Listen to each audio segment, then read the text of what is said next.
One of the species that I'm hoping to monitor out in the grassland plots here is the northern prairie skink, which is a type of lizard. And they're kind of hard to find because they're so small and they crawl underneath the heavy grass.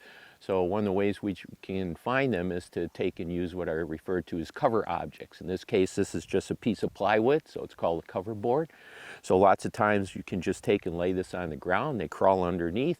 You just come and check it. You just simply take and flip it up like this and look underneath. But for half of these, I'm actually placing what are known as pitfall traps in the ground. So I just have a piece of PVC pipe here that's 8 inches in diameter that I cut and I put it in there. So if the skink comes along, crawls underneath, it may go far enough that it actually falls in the pitfall trap. And then that way when I come, I can actually find it in there and not hope that it's just laying underneath the cover board, which is on the ground.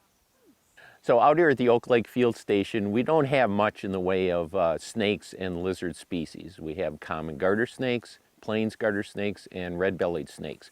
And the red-bellied snakes are relatively small-bodied sized snakes. And again, just like the northern prairie skink that I talked about previously, they're relatively hard to find. You just can't walk around in most cases and easily find them.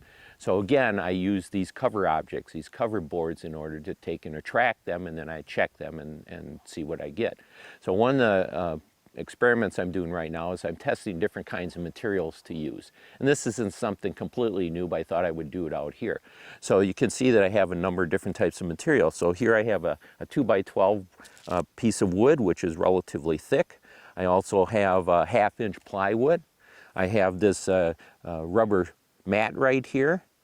And I also have just some roofing shingles that I've cut into 1-foot pieces, and I'm also using some pieces of tin. So by setting up an array like this, I can have the different materials, put them out in random order, and then if I do this long enough, maybe I can see if there's any preference for material type. So I come out here and I just take and flip each one of these up to check underneath to see if there are any animals underneath them. So when it comes to the use of cover boards, one of the reasons that the animals will use them is it can provide a good thermal environment. It may warm up and then they like to get underneath and get that heat because they are ectotherms. So I'm monitoring the temperature under some of these cover objects. So this one right here, this little silver object, is an I-button temperature logger. So I have it recording right now. Every 15 minutes it'll take and record the temperature. That way then I can determine how the temperature underneath this piece of cover material will change over time, and then I can make comparisons among the different types of cover material.